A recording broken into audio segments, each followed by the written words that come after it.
Bueno, vamos a alargar entonces. A ver, esperen que estoy guiando con la presentación. ¿Ven la filmina bien? No, yo por ahora no la ¿No, estoy viendo. no ven la filmina? A ver, a ver. Yo en mi caso sí la veo bien. A ver, volvemos de vuelta. Ahora ya no. No, no, ahí la cancelé.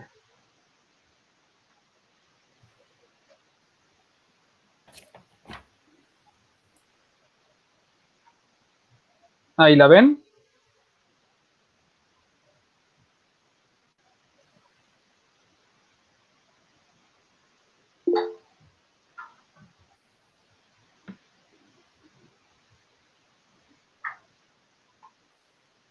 A ver, alguno suelte el micrófono y me avíseme si se oye.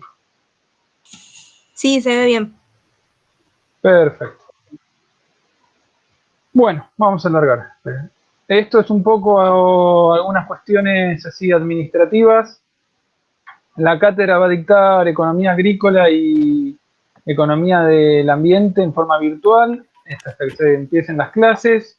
Vamos a trabajar, bueno, se van a respetar los días y horarios establecidos.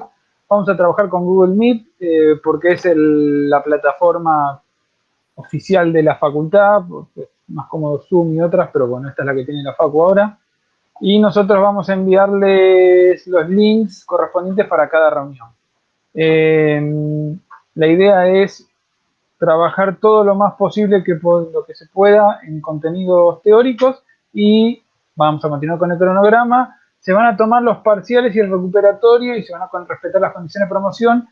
La idea, así optimista de la facultad, es volver a partir del 1 de junio y entonces ahí se van a tomar los parciales de manera presencial, ¿sí? La idea es llegar entonces con toda la cursada hecha y tomar parcial. Vamos a ver qué pasa con todo esto. Bueno, vamos a arrancar entonces. Hoy lo que vamos a ver es una ficha que se llama Tecnología para el Agro y el Ambiente. Es empezar a trabajar con algunas cuestiones para el análisis de caracterización de la tecnología. La primera cuestión que podemos charlar es, bueno, también tiene su desafío el trabajar con estos sistemas virtuales, porque me parece que esta es una clase que es particularmente interesante para hacerla un poco más dialogada, que expositiva. ¿Sí? Personalmente siempre fue más cómodo darlo así, pero bueno, vamos viendo cómo lo vamos llevando. Ante cualquier cosa, suelten el micrófono y me preguntan, ¿sí? Bueno, y vamos a tratar de no tomarnos las 2 horas. Eventualmente podemos continuar por eso la próxima, porque también es un poco más cansador, no es lo mismo que lo presencial. Vamos a empezar a trabajar entonces con esta cuestión. La primera gran pregunta que nos tenemos que hacer es, ¿qué es la ciencia? La ciencia tiene fecha, de hecho, de nacimiento el concepto de ciencia. La ciencia fue desarrollada a partir de, sí, es un desarrollo humano que tiene una fecha de nacimiento que es con Descartes, que lo que plantea es que hay una forma de generar conocimiento, de validar conocimientos, que siguiendo un método, que es el método científico. Seguramente lo recuerden, esta cuestión de plantear un objetivo, una hipótesis y de ponerla a prueba esa hipótesis. Entonces, la ciencia es una forma de conocimiento, una forma particular de captar la realidad, y que no es entonces la única forma de conocimiento, ¿sí?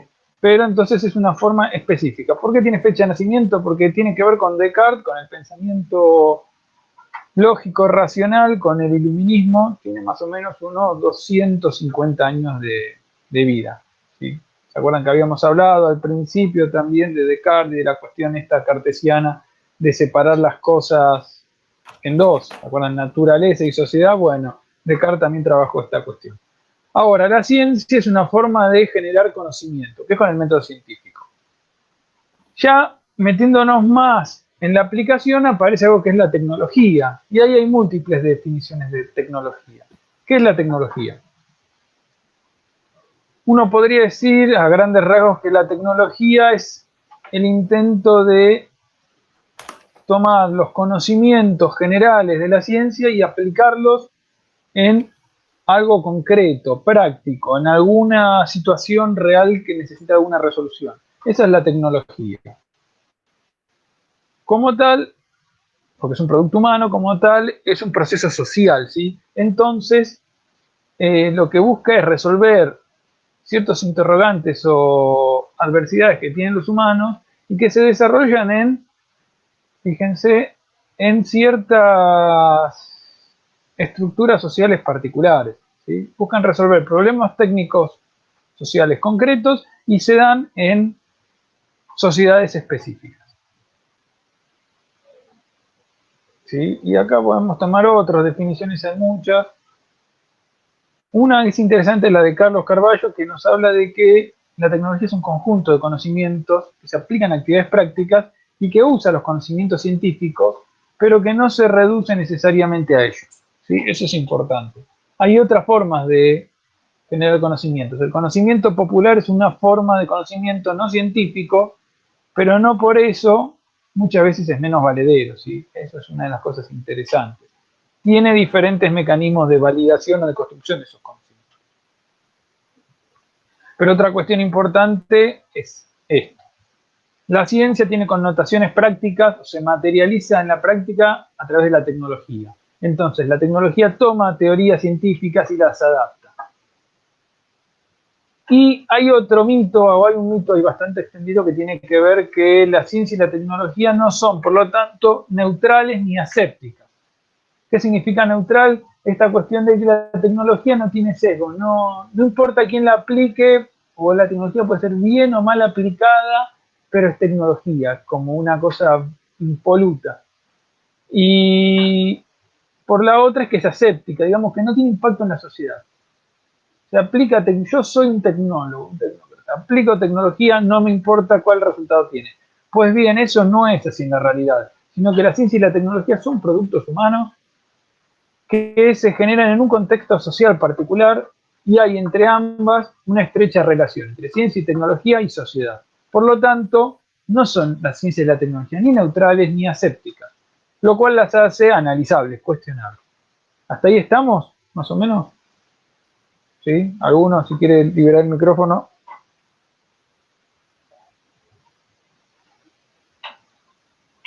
Yo no entendí mucho la parte de que no es aséptica. Y porque, sí, esto es, aséptica significa que aplicás algo y que no tiene impacto en la sociedad. Bárbaro. O sea, digamos, y eso por un lado, digamos, que vamos a ver ahora qué impactos tiene o cómo podemos analizar las tecnologías por sus sesgos, cómo afectan más que nada los factores de producción, pero además que hay tecnologías que vamos a ver que la tecnología es generada por una sociedad particular, con sistemas económicos particulares, en momentos históricos particulares, a problemas históricos específicos de esas sociedades. Esto es, una sociedad que tiene salarios muy elevados, ¿sí?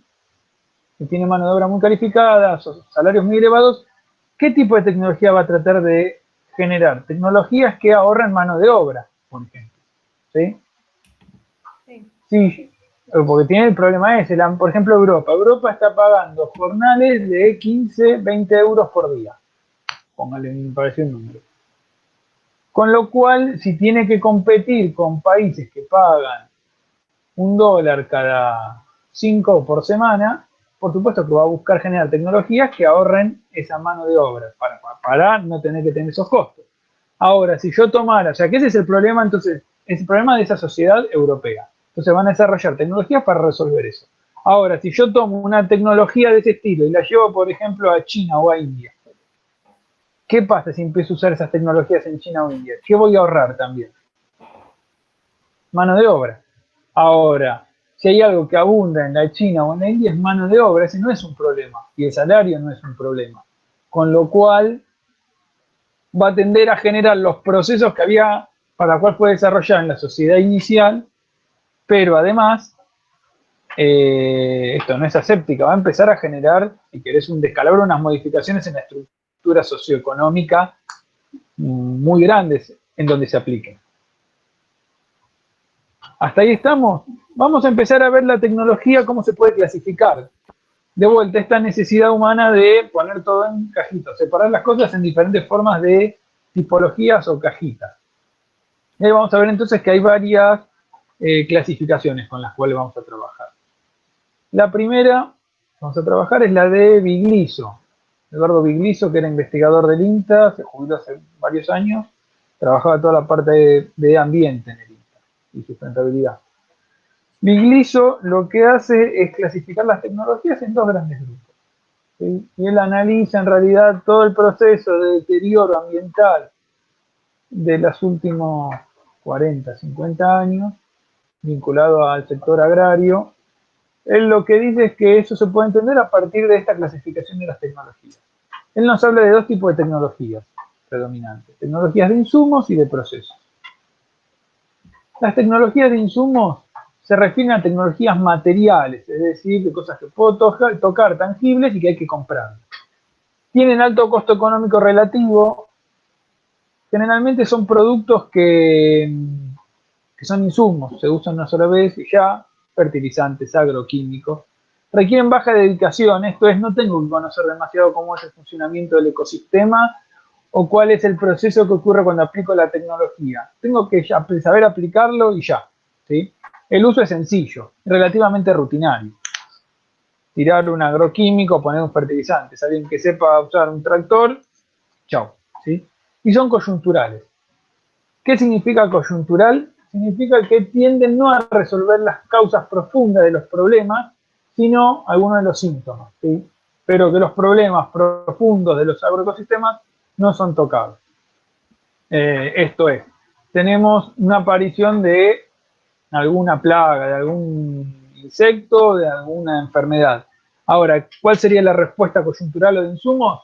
Pongámosle más fertilizantes, más agroquímicos, ¿sí? Utilicemos más energías no renovables, gasol dependiente, y matamos a los insectos. Ahora, eso es que aparezca el insecto me está contando, me está mostrando que hay un problema un poco más profundo. Muchas veces tiene que ver con monocultivos, con simplificación de agroecosistemas, con eliminación de zonas de amortiguamiento. Esos serían, si se quiere, los problemas estructurales. Ahora, el coyuntural es la resurgencia de estos insectos.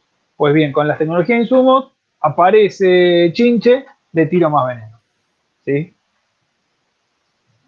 Nos habla también Bigliso de otro tipo de tecnologías, que son las de procesos. Estas son tecnologías inmateriales, intangibles, tienen que ver con el manejo de los agroecosistemas. Tienen alto costo intelectual, no son de recetas que aplico, le digo a alguien cómo hacerlo y ya.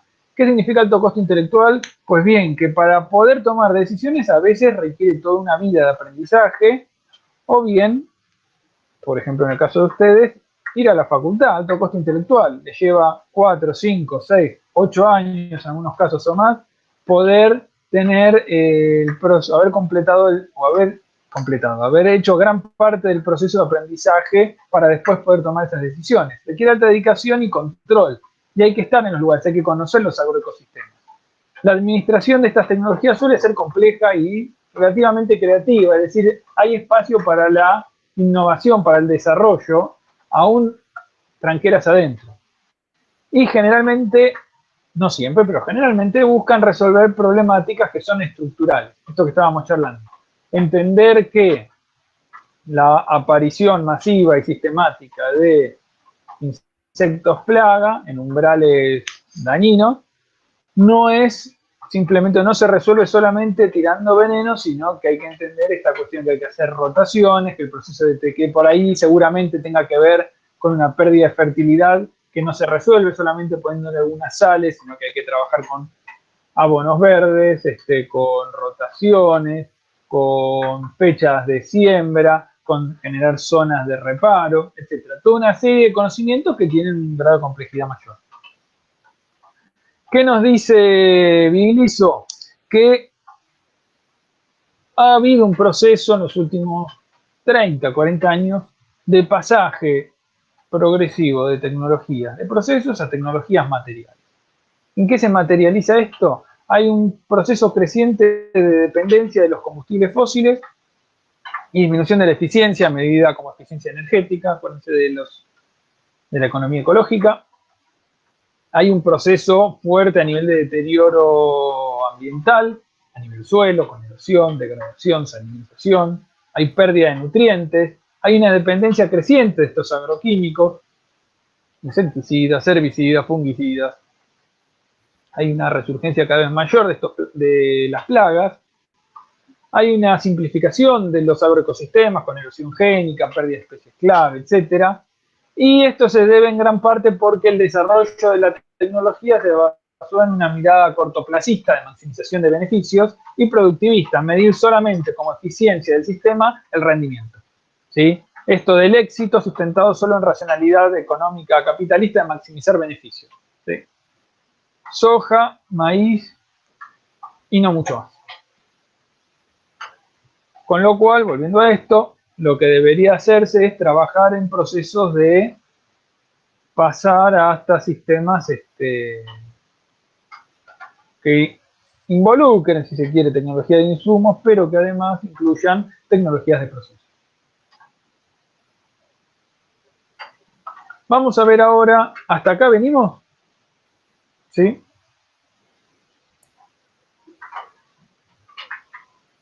Perfecto.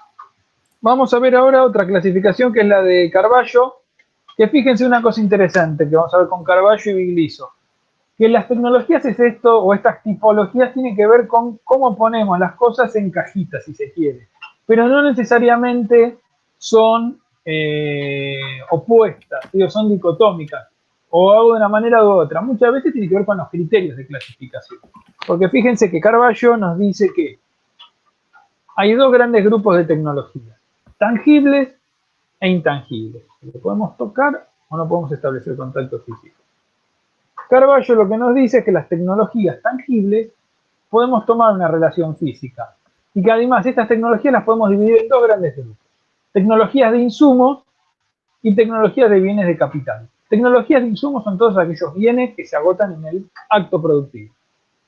Semilla, combustible, fertilizante, agroquímico, etc. Bienes de capital, un tractor. O sea, dura muchos ciclos productivos. Y él, cuando nos caracteriza las tangibles, fíjense que ahí sí se toca con Bigliso. Dice que ha habido un proceso de intensificación en el uso de tecnologías de insumos, que es lo que nos hablaba antes Bigliso en las tecnologías materiales. Esto está movido, vamos a ver en un ratito cuando veamos otra clasificación, seguramente por una cuestión de quién, la pregunta de quién desarrolla la tecnología. Si yo voy a generar tecnología, soy una empresa y quiero vender productos, ¿qué tecnología voy a vender? Y la de insumos. ¿Por qué? Porque trato de asegurarme ventas sistemáticas y continuas a lo largo del tiempo. Carballo después nos habla de otras tecnologías que son las intangibles. Tiene que ver con el conocimiento existente en las personas. ¿Cuáles pueden ser? Y hay diferentes tipos. Hay tecnologías de procesos, es el entender cómo se hacen las cosas, el know-how, el saber cómo se hacen. Hay tecnologías intangibles que tienen que ver con no solamente los procesos o procedimientos, sino sobre la organización, ¿sí? Tecnologías de conocimiento. Tecnología de conocimiento es cómo administramos las cosas y cómo nos organizamos, cómo se genera una asociación, una cooperativa. Todo eso es conocimiento, tecnología. Algunas son intangibles, son más visibles, por ejemplo un software, si se quiere, ¿sí? Pero hay otras que no, por ejemplo cómo se organiza una estructura de comercialización, cómo generamos un sistema de nodos de generación de bolsones, si se quiere. Eso es tecnología, intangible. Vamos a ver ahora otro tipo de clasificación, que es la que generó Piñeiro, ¿sí? Piñeiro clasifica a las tecnologías por tipo de innovación y sus sesgos con respecto, o sea, cómo impactan en las variables estructurales. Acuérdense esto, grábenselo a fuego. ¿Cuáles son las variables estructurales de la economía? La tierra, el capital y el trabajo. Cuando escuchen a alguien que habla es un economista estructuralista, alguien habla de estructura. La estructura social y económica se define a través de la posesión, el acceso de la tierra, el capital y el trabajo, ¿sí? Y él lo que hace es separar las tecnologías en 4 grandes grupos. Tecnologías mecánicas, biológicas, químicas y agronómicas. Vamos a ver cada una de ellas. ¿Qué son tecnologías mecánicas? Tecnologías que pueden ser autopropulsadas o no, pero que son mecánicas, ¿sí? Son fierro. Tenemos tecnologías biológicas, que tienen que ver con acción humana en procesos biológicos, animales o vegetales. Puede ser alguna raza mejorada de algún animal, de alguna cabra lechera, de algún ganado vacuno, etcétera, o puede ser tecnologías biológicas. Caso más extremo y conocido puede ser, si se quiere, los transgénicos, pero no necesariamente o únicamente es la transgénesis, sino todo proceso de mejoramiento genético va a estar vinculado a tecnologías biológicas, ¿sí? Pueden ser cultivares más resistentes, por ejemplo. Pero estas son tecnologías biológicas. Después tenemos tecnologías químicas vinculadas a procesos que pueden ser de seres vivos o no, pero lo importante es la conceptualización. Acá lo que quiero decir es tecnologías de insumos, de procesos, de productos que se utilizan una sola vez. Pueden tener un origen biológico. Ahí arriba lo que ven es triple 15, ¿sí? Nitrofosca, fertilizante, lo usan una sola vez. Lo de abajo, un poco más simpático, son vaquitas de San Antonio que son predadores naturales, pero que se utilizan muchas veces como insumo. Esto es, se compra un cartoncito con los huevitos, se hace la liberación por inundación y actúan como un insumo de origen biológico. Y por último tenemos las tecnologías agronómicas. ¿A qué hace referencia las agronómicas? Son tecnologías vinculadas al conocimiento, al cómo se hacen las cosas. Ya sea procesos organizativos o procesos agroecosistémicos. Lo que está abajo ahí en una fotito es una asociación. ¿Cómo se hace una asociación? Esto es tecnología agronómica, es conocimiento. El cómo se hace. Ahora, ¿qué es lo que nos dice Piñeiro? Fíjense que hay algo interesante. Todo esto está en la guía, está para descargar. De vuelta, los PPT, los PowerPoint, ahí va, son innovaciones. Innovaciones mecánicas, biológicas, químicas y agronómicas. Todas estas innovaciones, bueno, les decía, esto está en la guía, el PowerPoint también se los vamos a enviar. Lo único que está puesto en la guía al revés, la fila en columna, pero me parece más explicativo así. Lo que hace Piñeiro es clasificar estas 4 tecnologías de acuerdo a sus sesgos. Cuando digo sus sesgos hago referencia a cómo impactan en la relación entre capital y la tierra, es decir, si aumenta la cantidad de capital sobre tierra, eso se puede llamar intensificación, capital sobre la tierra. Intensificar, ¿qué es? Es aumentar la dotación de un insumo, de un factor sobre otro.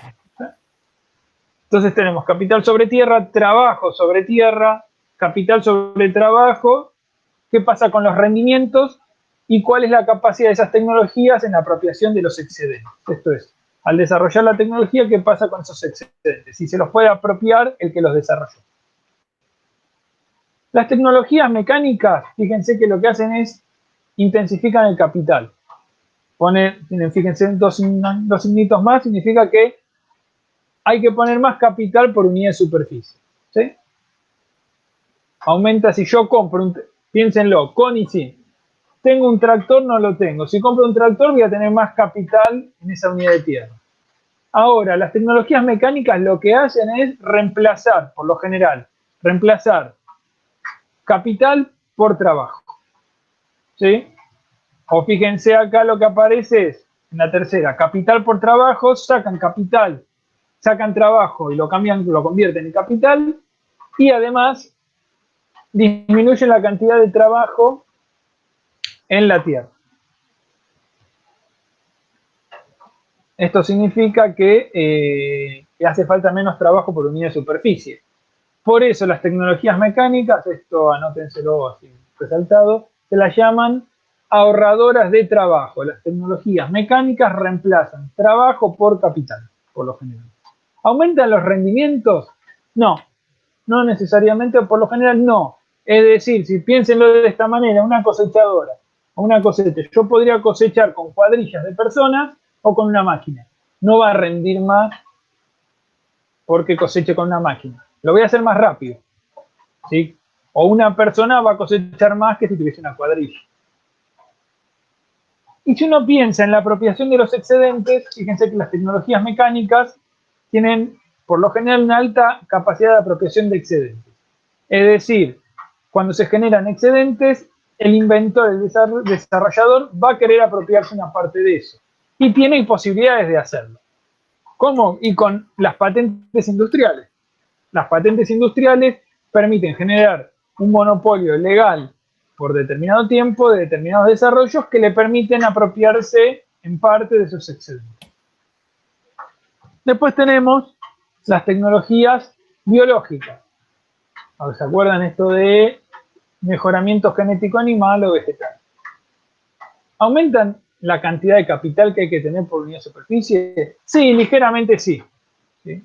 ¿Por qué? Porque es un poco más cara esa semilla o ese bicho. ¿Aumenta la cantidad de trabajo? No necesariamente, son neutras en eso. Lo que sí es que, fíjense, en la relación capital-trabajo sí aumenta. ¿Por qué? Porque aumenta un poco más de capital que hay que tener disponible. ¿Aumenta en el rendimiento? Sí, moderadamente. Moderadamente cuando se aplican de manera aislada. Y la apropiación de los excedentes en las biológicas es en realidad un ni. Depende. ¿De qué depende? El tipo de tecnología biológica. En algunos casos se da por cuestiones naturales que esa apropiación sí se la puede apropiar el inventor. Caso de los eventos híbridos, los maíces híbridos. Uno de los mayores costos cuando uno hace maíz híbrido es el costo de la semilla. Y ahora, ese costo de la semilla para el productor o productora, ¿es alto porque es difícil hacer esa semilla? Bueno, tiene su trabajo, pero el maíz no guarda relación directa el costo de la semilla con el costo de su producción, de obtener la semilla de maíz. Esto tiene que ver con que lo que te están vendiendo o lo que te están dando es el excedente, lo que quiere capturar el desarrollador, el inventor, es parte del excedente. Sabiendo que los híbridos vos no podés conservarla de un año a otro esa semilla, entonces todos los años tenés que comprar. En el caso de la soja, por ejemplo, es diferente, porque como es una especie autógama, yo puedo guardar la semilla infinitamente. Entonces ahí es donde surgen las tensiones con la apropiación de los excedentes, que tienen que ver con las discusiones de la ley de semilla. Supongo que algunos estarán más empapado o empapada que otros, pero hay toda una tensión, un run de hace mucho, mucho tiempo con la ley de semillas vigente en Argentina y las tensiones para modificarla, donde lo que está en disputa es justamente la apropiación de excedentes en el caso de la semilla de soja, casi exclusivamente. No exclusivo, pero casi es eso. Sigamos. Tecnologías químicas. Las tecnologías químicas, fertilizantes, agroquímicos, etcétera, implican intensificación, hay que aplicar más dotación de capital por unidad de superficie, aumenta la cantidad de trabajo. ¿Por qué? Porque requiere aplicar esas tecnologías, requiere más trabajo que no hacerlo, o sea, lleva más mano de obra, pero como aumenta el trabajo y el capital, las relaciones los dos crecen de manera proporcional. ¿Aumentan los rendimientos? Sí, aumentan. Aumentan y más sustancialmente. De vuelta, piensen con y sin. Y la apropiación de excedentes, y ahí es un ni, se pueden apropiar, pero en menor medida. Depende del tipo de tecnología. Muchas de las tecnologías químicas son commodities, con lo cual ya ahí la capacidad de apropiación es relativamente baja por parte del inventor. En algunos productos que son más específicos o que están con mayor protección de patentes, aumenta esa capacidad. Y por último tenemos las tecnologías agronómicas. Una cuestión más que me olvidaba, fíjense que tecnologías biológicas y químicas muchas veces las analizamos en este caso separadas, pero muchas veces se dan de manera combinada.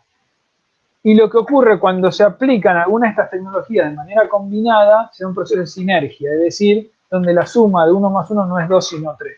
Y ahí es donde expresa todo su potencial. Ejemplo, el paquete de la soja transgénica. Pues bien, siembra directa hay también desde hace décadas.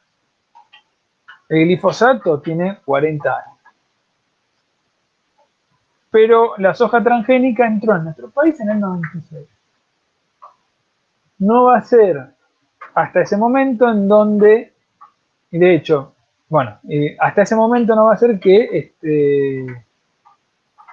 se manifieste el proceso de la situación de la sojización. ¿Por qué? Porque si yo aplicara, fíjense, en soja transgénica, sin glifosato y sin siembra directa, mejoraría el rendimiento no sustancialmente.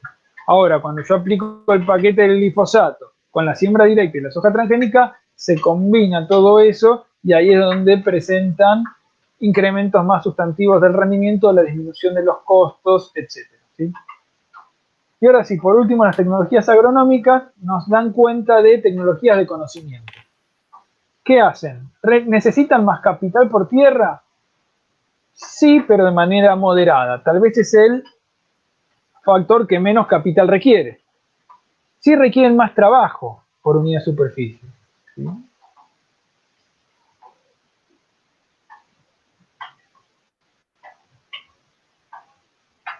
Disculpen. ¿Seguimos? ¿Me siguen escuchando? Sí. Sí. Ah, bárbaro. Y por último, entonces, las agronómicas, les decía que reemplazan básicamente trabajo, o lo que hacen son trabajo dependientes, conocimiento dependiente. ¿Incrementan los rendimientos? Sí, sí, incrementan los rendimientos.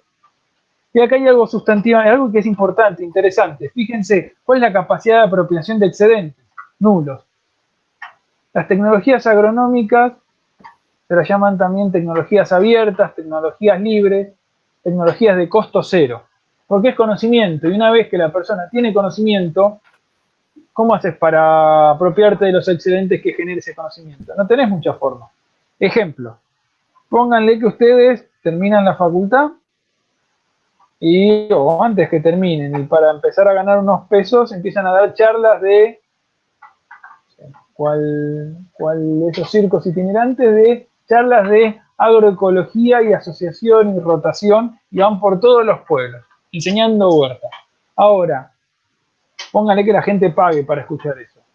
¿Cómo hacen que la persona que lo aprendió no se lo cuente al vecino, ¿sí? Y que le enseñe al vecino? Vos no podés capturar ese conocimiento. Y pagará una vez, pero ya la segunda para escuchar lo mismo no va a pagar. Entonces, toda la producción que haga posterior, después de haber aprendido eso, ya no lo podés apropiar vos. Y no podés tampoco evitar que se lo enseñe a los demás o que el vecino de al lado mire por debajo, por fuera, era por el otro lado de la tranquera y diga, ¿qué está haciendo? Yo hago lo mismo. Y aprende eso mismo y mejora sus rendimientos, pero el que lo desarrolló o el que lo estuvo difundiendo no va a tener capacidad de apropiarse de eso. A eso es lo que hace referencia este tipo de tecnología. ¿Sí?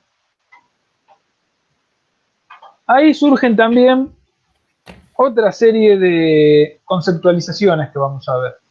Por un lado, la conceptualización de lo que es la producción limpia. ¿Sí? Esto ya más referido a todo lo que es enfoques ambientales.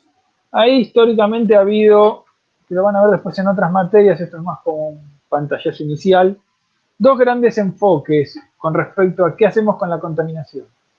Un enfoque histórico tradicional tenía que ver con los procesos end-pipe, al final del ciclo. Esto es controlar la contaminación al final de todos los procesos.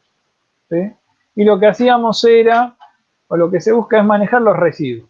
Minimizar los residuos domésticos o productivos y disminuir su impacto ambiental. Tecnologías para procesar lo que iba a los vertederos, compostaje, filtrados y tratamientos. Básicamente eso. Ahí surge un volumen 2.0 de los enfoques que lo que buscan es un enfoque más integral de la cuestión, de qué hacemos con los productos que generan polución. por un lado, sí, hagamos un control en pipe, eso no va a modificarse, pero lo que tenemos que hacer además es ser más eficiente en el uso de los recursos, modificar los procesos en sí, no solamente la contaminación al final. Y entonces surge la conceptualización de la producción más limpia, ¿sí? Esto de utilizar procesos, insumos y productos que tengan menor impacto negativo en el ambiente. Y entonces las tecnologías más limpias, la tecnología limpia, lo que nos dice como conceptualización del PENUMA es que es una aplicación continua de estrategias para prevenir contaminación o daños ambientales en los procesos, en los productos y en los servicios, ¿sí?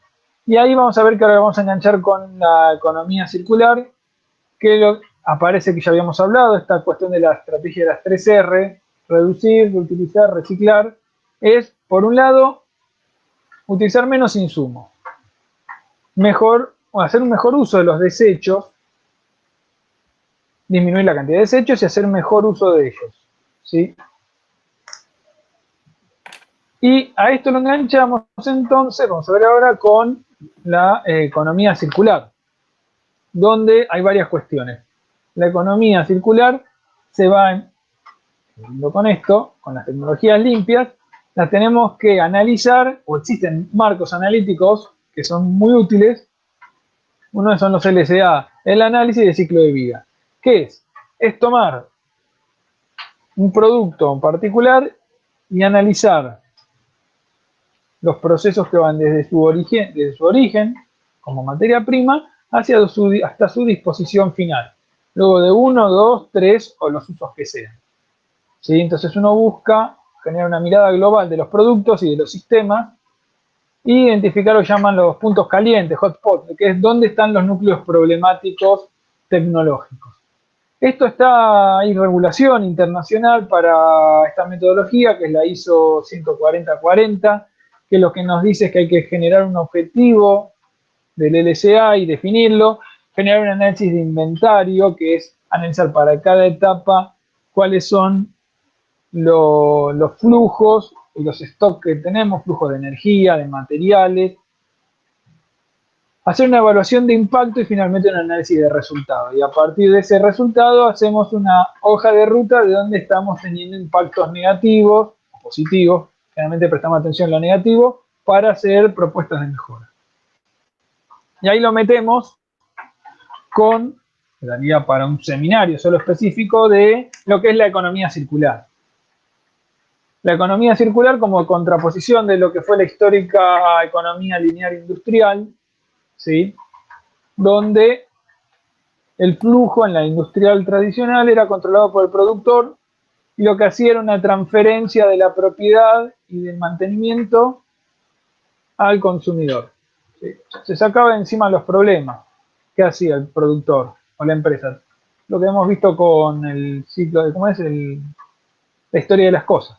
Se tomaba de la naturaleza un producto, se transformaba, se vendía y ahí, mis amigos, mis amigas, problema de ustedes, ¿qué hacían con eso? En realidad se consumía una vez y iba hacia su destino final, que era algún vertedero. Eso es lo que fue los procesos históricos de las economías lineales.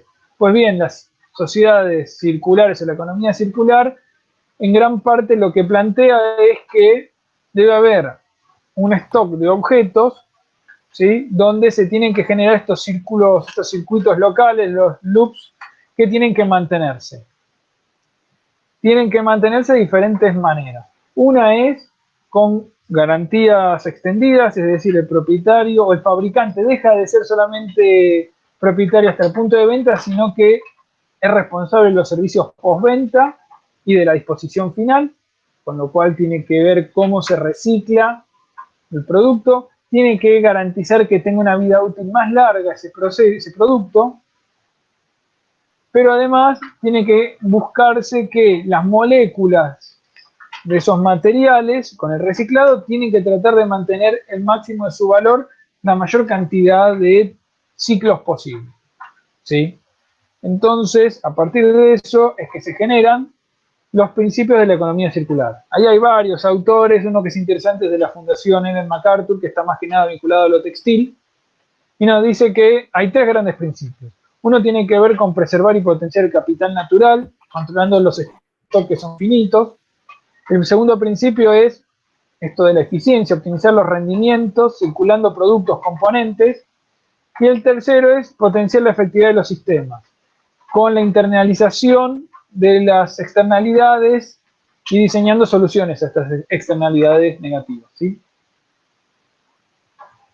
Hay más cuestiones vinculadas a la economía circular. Acá me están preguntando, perdón, a ver. Me preguntan si es puramente teórico lo de la economía circular. No, hay algunas áreas de la economía que sí funciona, que hay algunas cuestiones interesantes. Por ejemplo, no sé, estoy más vinculado, puedo hablar más de la cuestión textil.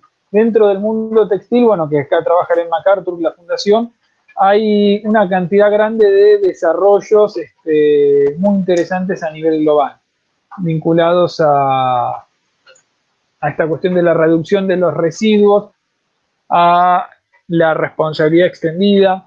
Después eso está pasando en varias ramas de electrodomésticos, en Francia y en otras partes de Europa, que está modificando los patrones, esta cuestión de que como son responsables de muchos electrodomésticos, las empresas que los fabrican, entonces están obligadas a generar mayor cantidad de servicios autorizados, oficiales, y eso implica que tienen que tener las partes para reemplazarlas. Y eso implica muchas veces que ya el fabricante no puede estar a 10.000, 20.000 kilómetros de China, sino que tiene que empezar a fabricar localmente. Esas cosas sí están pasando en países desarrollados. Acá es más una oportunidad todavía que una realidad sí, pero digamos en menor medida. Pero a nivel global sí está pasando y en algunos rubros como el textil, que fue de hecho uno de los más criticados, porque hay mucha cuestión de desperdicio. De eso yo sé que había algunos grupos que estaban armando unos textos muy interesantes que, bueno, con esta cuestión del coronavirus se retrasó, pero luego van a estar disponibles, me imagino, los materiales. Con los cuales estuve trabajando hace unos años, digamos, en economía circular. Yo he trabajado en esa cuestión, pero vinculado a una producción agropecuaria específica, vinculado a lo textil, que es los gusanos de seda, la seda. Y donde se ha trabajado, se intenta justamente tratar de cerrar los loops, los circuitos, digamos. Sigamos, pero sí está funcionando. Vamos a meternos ahora con crecimiento económico y cambio tecnológico. Esto tiene que ver con por qué es importante la tecnología desde una mirada económica. Acá también, lo de los plásticos también, con la economía circular y con el tema pilas, es que se pide que lo haga el productor. Exactamente, bueno, el tema de justamente las pilas es una de las mayores empresas, una de las mayores ramas complicadas, porque son productos altamente contaminantes y con muy difícil separación o reintroducción.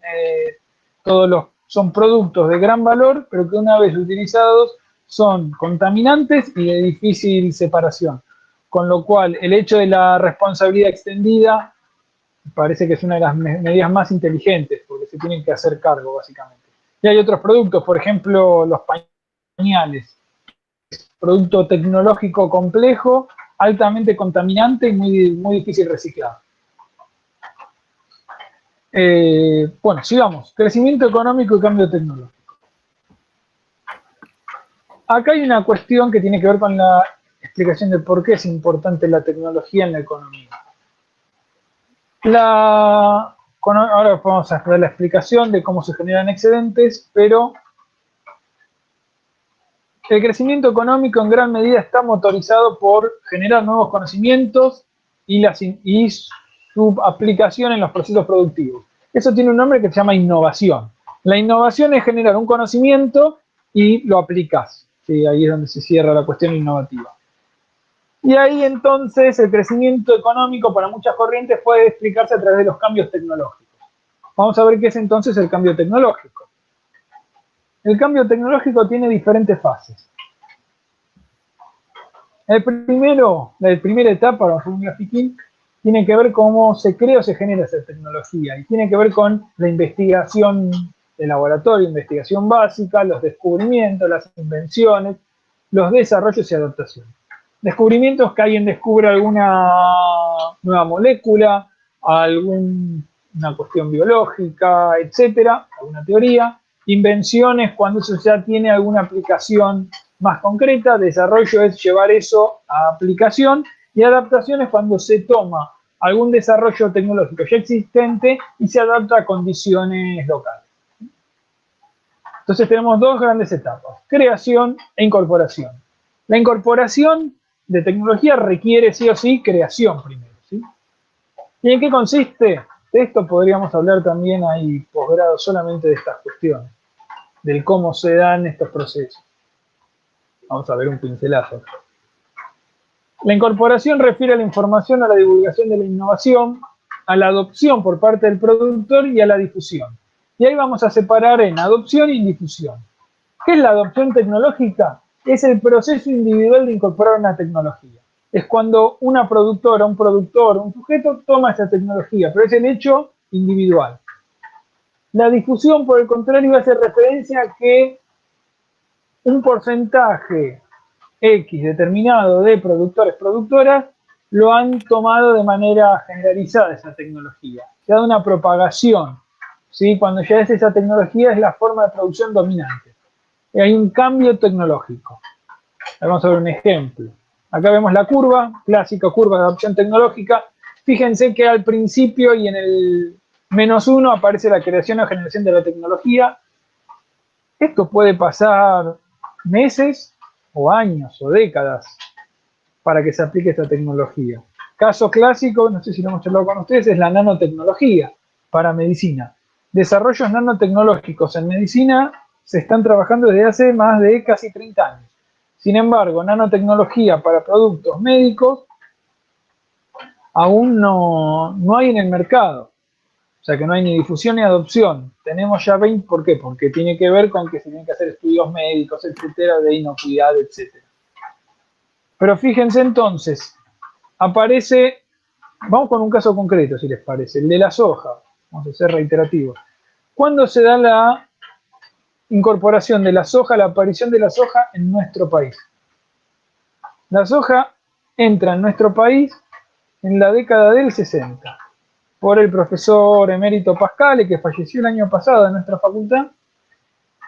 Trae la soja, un cultivo tradicional chino, y hace las primeras pruebas y ve que en Argentina puede adaptarse. Ya a finales de los 60-70 se larga al mercado. Sin embargo, fíjense que se da un proceso de difusión, si se llega a ver el mouse, pero relativamente del 70 hasta los 80, 90, mediados de los 90, el proceso de incorporación tecnológica fue bajo. ¿Por qué? Porque no estaban dadas las condiciones estructurales para que se adopte, para que sea una gran cantidad de productores que lo utilicen.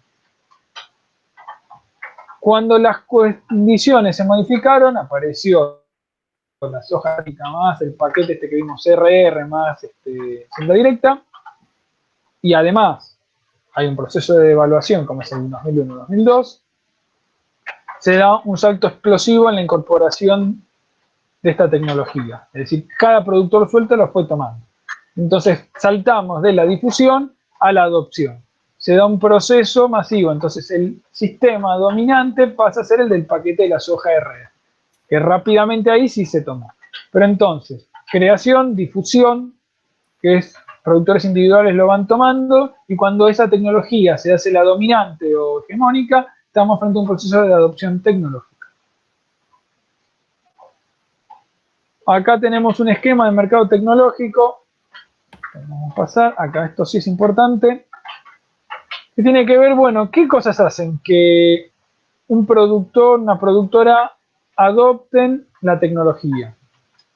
Y hay diferentes cuestiones. Uno tiene que ver con que la tecnología sea adoptable o adaptable. Implica que la racionalidad del productor, No es lo mismo, la racionalidad es cuál es la lógica de esas personas. No es lo mismo la lógica de una empresa grande o que exporta que el de un productor familiar, una productora familiar, que un mediano productor o que un campesino. Uno puede ser maximizar beneficios y otro garantizar su seguridad alimentaria, llegar a comer. Eso hace que tomen diferentes respuestas y decisiones ante la incorporación de tecnología, ¿sí? A uno si le decimos, mire, ¿por qué no prueba 10 hectáreas con este cultivo a ver cómo se adapta? Y si anda mal, bueno, pierde esas 10 hectáreas, pero tiene 1000 más. Está, prueba.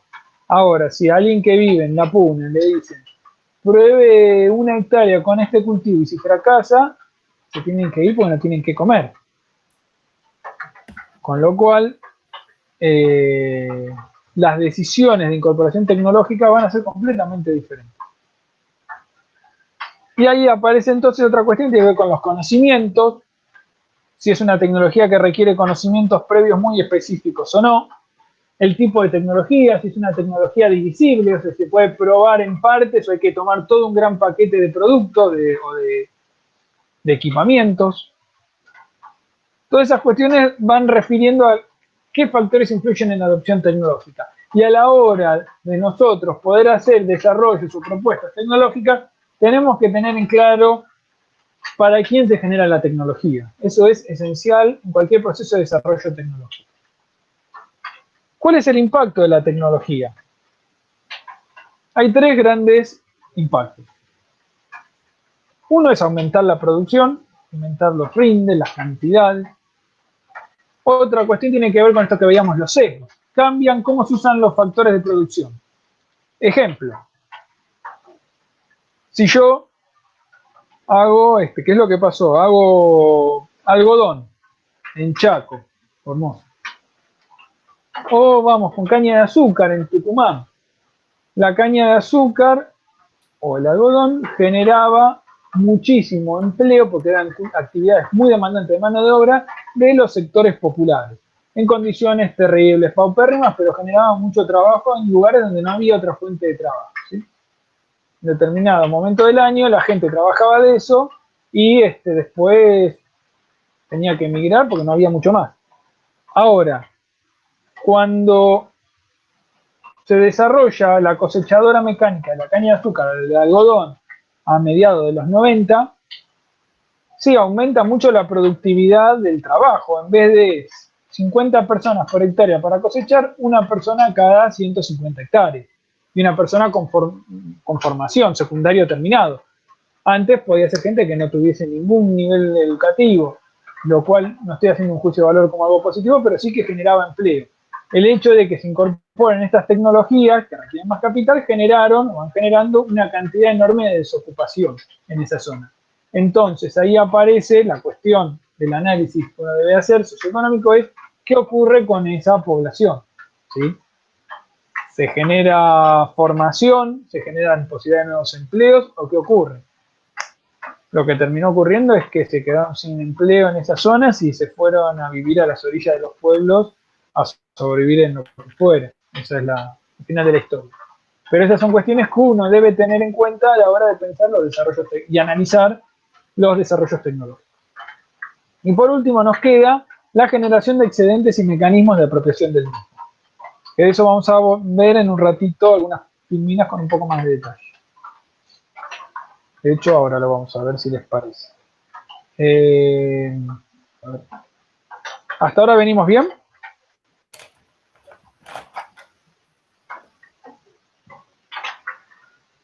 ¿Cómo bien?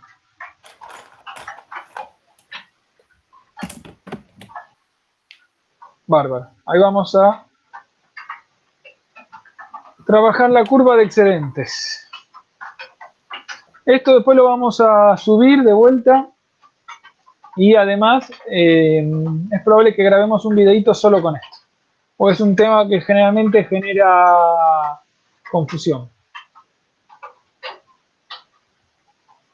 Vamos a empezar. Presten atención, paren las antenas, la explicación de los excedentes. Tema clásico de parciales que da confusión. Pues arrastran la cuestión de excedente desde antes. Bueno, Acá lo que vemos es la curva tradicional de precio por cantidad, oferta y demanda. Cuando se cruzan en mercados de competencia perfecta, la oferta y la demanda llegan a un punto de equilibrio con un precio y una cantidad establecida. ¿Sí? Hasta acá no hay sorpresa. Vamos a retomar el concepto de excedente económico, que lo han visto, me imagino, en economía política. ¿Qué es un excedente económico? ¿Para qué nos sirve? Bueno, es un indicador de la utilidad o la satisfacción que genera un bien una vez que sacamos los costos de producción. ¿Sí? Y es la diferencia entre la utilidad del beneficio social reflejada entre la curva de demanda y el costo social. No sé por qué quedó acá. Excedente del consumidor es la diferencia entre el valor de utilidad entre un bien para los consumidores y el precio que se paga por él. Dicho de otra manera, es lo que pagó menos, la diferencia entre el valor de utilidad, lo que pagó, versus lo que hubiese estado dispuesto a pagar por ese bien. El productor, el excedente, es la diferencia que reciben menos sus costos de producción, sus costos marginales. Y por último tenemos los excedentes económicos, que es la satisfacción o la utilidad que genera en una economía una vez deducidos los costos de producción. Dicho de otra manera, es la suma del excedente del productor más excedente del consumidor. Fíjense, vamos a verlo de manera gráfica. Vamos con el excedente de oferta. Es la diferencia entre lo que estaba dispuesto a ofrecer y lo que, en las cantidades para cada precio, entre lo que estaba dispuesto a ofrecer y lo que finalmente recibió como pago. ¿Sí? Ese es el excedente de la oferta. El excedente de la demanda, sin ninguna modificación, estamos con la curva inicial, es la cantidad que estaba dispuesto a llevar a un precio determinado. Fíjense, acá tenemos sobre esta recta lo que estaba dispuesto a llevar en cantidades a un precio tal, finalmente terminó llevando esta cantidad a un precio. ¿Sí? Entonces, esta área, esta integral es la roja, es el excedente de la demanda, la celeste el excedente de la oferta. ¿Qué pasa cuando yo hago una incorporación de tecnología? Cuando tenemos la famosa difusión tecnológica. Se corre la curva de la oferta, desde O a O'. Con esta tecnología, la oferta está dispuesta a ofrecer mayor cantidad de producto al mismo precio. ¿Sí? Se corre la curva. ¿Esto qué va a generar, esta nueva curva de oferta? Un nuevo punto de equilibrio. Vamos a llamarlo A. Le pusimos las mismas letras que tienen en la guía. ¿Sí? Después, cuando tengan que repasarlo, pueden cotejarlo con eso. Aparte, como tiene colorcito, es más fácil para estudiar. Entonces, tiene un nuevo precio que es P' y una nueva cantidad que es Q'. ¿Qué pasa con los excedentes? Los excedentes de la nueva curva, con un nuevo punto de equilibrio, son similares. La superficie amarilla es el excedente de la demanda y la zona verde el excedente de la oferta. Ahora vamos a empezar a desglosarlo un poquito esto, cómo se modifica. Vamos a empezar a comparar las dos curvas. Fíjense, ¿cómo se cambió el excedente de la demanda? ¿Y cómo cambió el excedente de la oferta? El excedente de la demanda, fíjense que va a ser los polígonos. El de la demanda. P, P', C, B, más el triangulito ABC. Esa suma es lo que se incrementó el excedente de la demanda. Como incorporé tecnología, ese excedente, esa riqueza nueva, si se quiere, se traslada o la absorbe o la estaría en condiciones de absorber, más preciso, la demanda. ¿Cuál es el excedente que se va a apropiar la oferta con esta incorporación tecnológica? Va a ser finalmente ACO, ¿sí? Porque el área previa que tenía, que era P, P', B y C, la pierdo, ¿sí? Y ABC también. ¿Hasta ahí estamos? ¿Entienden la explicación esa?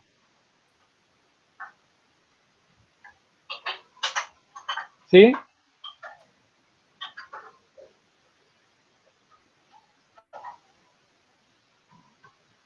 Bien. De vuelta. Tenemos el excedente de la demanda que va a ser P', CB más ABC. Eso es el excedente que se apropia por la incorporación tecnológica, el excedente nuevo, ¿no? Y el excedente nuevo que le queda a la oferta es A o C. ¿Sí? Todo el resto se lo transfiere a la demanda. Ahora, fíjense que aparece algo, que es un beneficio social. Cuando incluimos tecnología, aparece el gran perímetro ABO, sería ABC más ACO, ABO. Todo esto que está en violeta es excedente o riqueza generada por la incorporación de tecnología.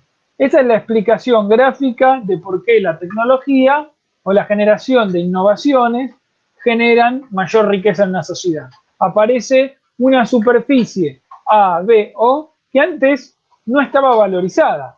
Antes no estaba en el circuito de la valorización monetaria de eso. Ahora aparece entonces ahí sí una gran pregunta. Hasta ahí viene si se quiere todo rosa. Eso es la riqueza que se genera por tener tecnología. Pero, ¿de dónde sale ese excedente? Fíjense eso que aparece ahí, esa superficie que puse celeste que debería pintar todo. Se ve bien en un gráfico de 2 dimensiones. ¿Eso de dónde surge? De un aumento en la apropiación humana de los bienes naturales. Renovables y no renovables. Se buscará que sean más renovables que no renovables. Pero lo que se hace es tomar bienes naturales, tomar naturaleza y a partir de un proceso tecnológico sacamos más nitrógeno, sacamos más fósforo, tomamos el agua, lo que fuera, combustibles, la valorizamos y se convierten en excedentes económicos, aparecen con el simbolito peso. Entonces, el excedente tecnológico tiene como cosa a favor, aumenta la riqueza de la sociedad, como contracara, aumenta la tasa de apropiación humana sobre los bienes naturales.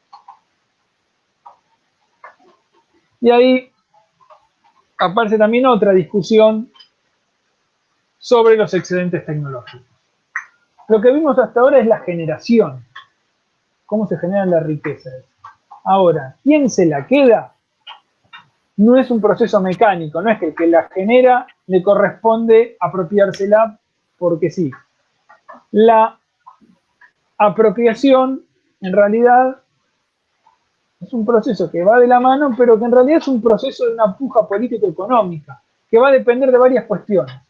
El tipo de bien, que es un bien esencial, no esencial, la elasticidad relativa entre la oferta y la demanda, los sesgos en cuanto al uso de los factores, lo que hemos visto de si es más capital, más trabajo, más tierra, la capacidad de apropiación del excedente, vinculado muchas veces por el tipo de tecnología, que lo facilita o no, y por último, de la inserción de cada grupo o cada sector en el proceso productivo y en la sociedad, y finalmente de la capacidad de negociación que se le otorga en el marco institucional existente.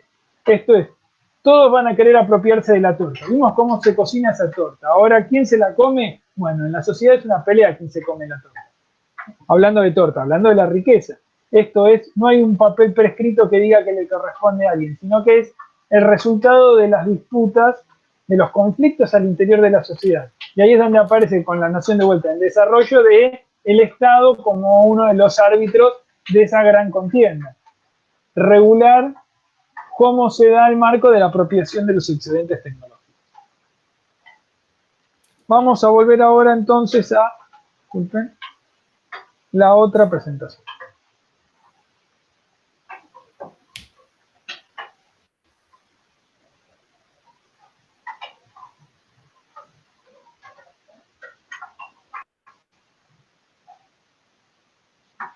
Como les decía, vimos cómo se modifica el excedente económico. Vimos cómo se lo apropian, o cómo se da esa disputa en realidad. Y ahí ya lo enganchamos con el último concepto que nos interesa, ya después lo liberamos, que tiene que ver con la dependencia tecnológica. Todas estas discusiones forman parte, se pueden englobar en una rama de conocimiento que es en los estudios en ciencia, tecnología y sociedad. Después vamos a dejar ahí algunas referencias, que justamente lo que hacen es indagar sobre estas cuestiones. Cómo funciona una economía, en una sociedad, la tecnología y cómo se vincula con la sociedad. ¿Qué es la dependencia tecnológica? Es la incapacidad estructural de un país para utilizar en beneficio propio las ventajas y beneficios derivados de incorporar tecnología. De vuelta, la dependencia es la incapacidad que tiene un país para apropiarse de las riquezas que genera la tecnología. Hay diferentes formas que se manifiesta, que podemos ver esta dependencia. Esto tiene que ver muchas veces con que hay países que generan un desarrollo tecnológico y a través de diferentes maneras ese desarrollo lo aplica un tercer país. ¿Sí?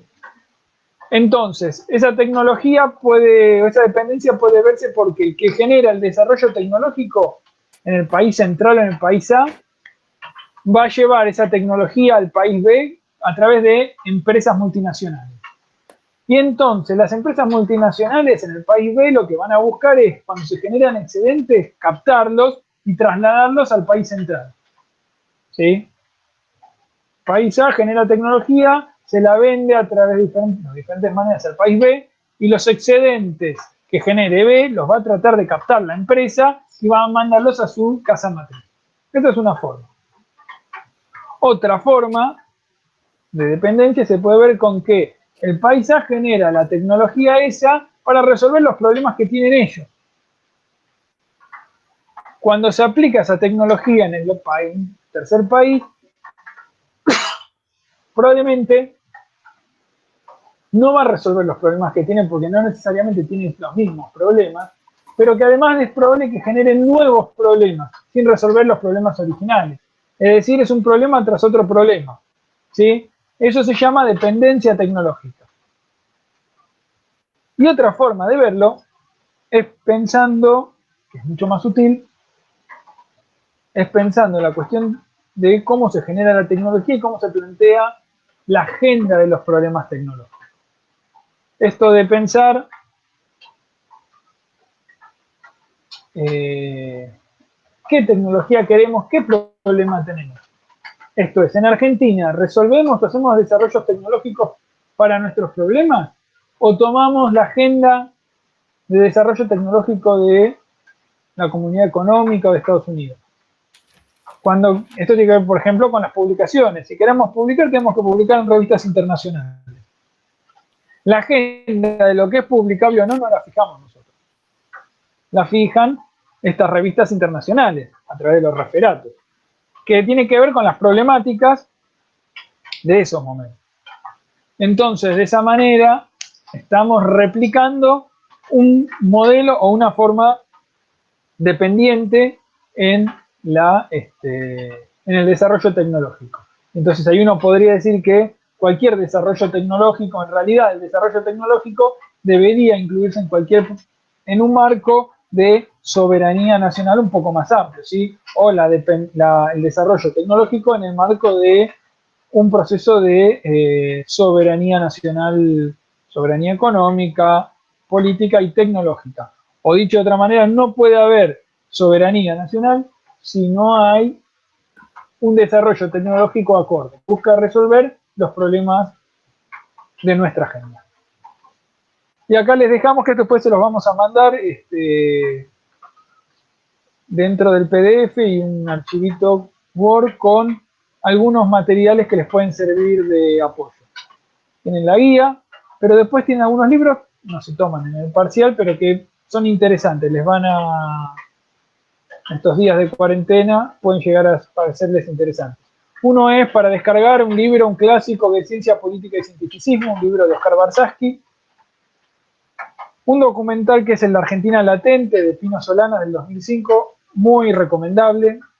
Un documental muy cortito de Ciencia de Desarrollo Nacional, que es de Sigfrido Kraft, que era un mejorador de gallinas, de aves, de que trabajaba en el INTA, que desarrolló una gallina, esto que hablamos, desarrollo nacional, desarrolló una gallina que podía tolerar condiciones extremas de vida para gran parte de nuestro país y que fue perseguido, esto ocurre en la última dictadura, y es perseguido por la dictadura y por el INTA en ese momento a instancias de las empresas productoras de aves, de mejoramiento, y es muy interesante, dura 15 minutos. Y por último, Desarrollo, Tecnología y Medio Ambiente, un texto de Amílcar Herrera, uno de los tecnólogos más importantes que tuvimos en nuestro país, fundador de la Fundación Bariloche, después lo que sería el INVAP, etcétera.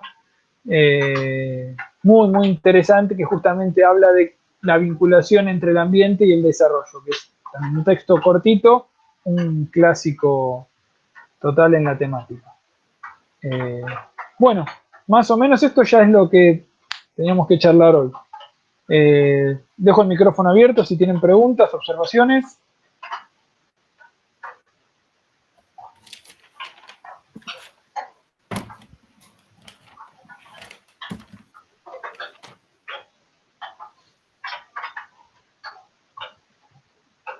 Si quieren soltar, abrir el micrófono, bienvenidos.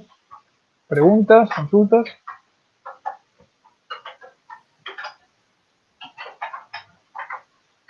En economía circular habías dicho que planteaba que tenía que haber un stock de materiales con un flujo de energía. ¿Algo así dijiste?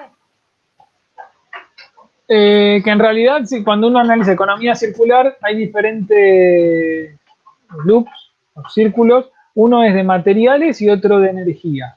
En el caso de los materiales, en realidad uno lo que tiene que hacer principalmente es tratar de disminuir la cantidad de flujo de materiales, cuánto reducir. En principio es reducir la cantidad de materiales y después que esos materiales duren, tengan la mayor cantidad de vida útil y además, cuando terminan su vida útil, que ingresen de vuelta en el circuito productivo con la menor cantidad de pérdida posible de calidad, digamos. Uno de los problemas generalmente en el loop de reutilización, de reciclado, es que es muy costoso ese proceso y que ha de ser esta cuestión energética, costoso energéticamente, y que además hay muchas pérdidas o dificultades para volver a introducirlo en los circuitos. Ejemplo, que pasa en lo textil, y eso tiene que ver mucho con el diseño, requiere el rediseño de los procesos y de los productos. Ejemplo es en los textiles, por ejemplo, si nosotros queremos reciclar un jean, estamos con problemas severos porque depende cómo esté hecho el jean, hay productos que no son reciclables o no son reutilizables, manteniendo la calidad del producto. Si yo quiero reciclar un jean, fíjense que tengo los cierres que son de metal, los botones, las pincitas, etcétera. Eso ya es un problema, hay que sacarlo. Después, dependiendo si son elastizados o no, si yo lo quiero compostar, una parte se puede compostar porque es de algodón y la otra, que está la parte sintética, ya no. Entonces ahí ya tengo que modificar la composición de los productos. Y dependiendo del tipo de jeans, si utilizo colorantes para el denim, colorantes que son contaminantes, es un despelote ese proceso previo a sacarlo al producto. Entonces tendría que trabajar con colorantes que sean no contaminantes, además. Entonces, de vuelta, la economía circular es interesante, pero porque replantea, rediscutir o rebarajar las cartas de la economía integralmente.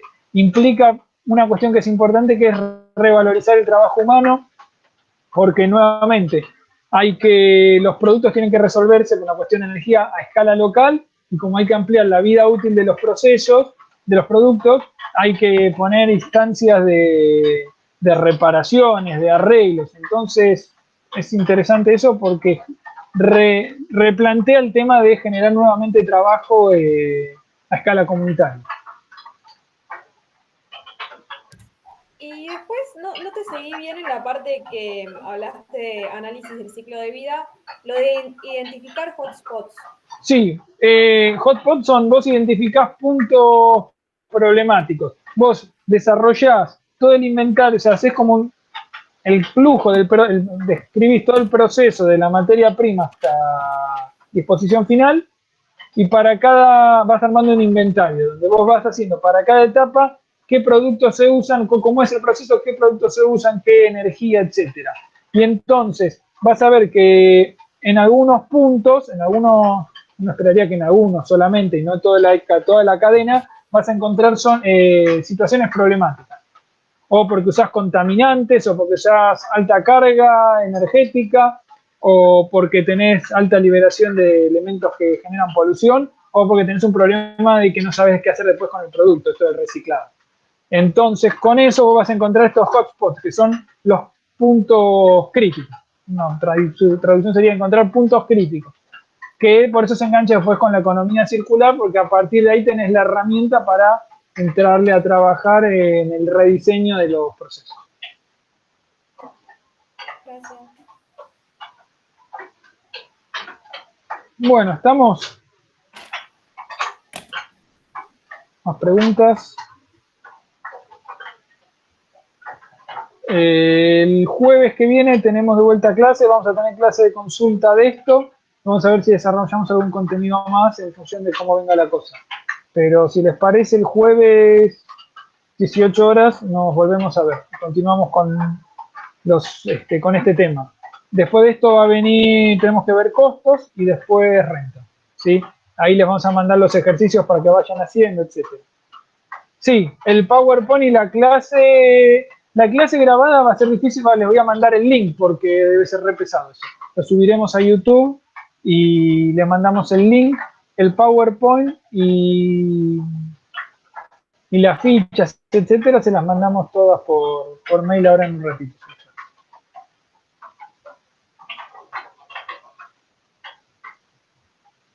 Bueno,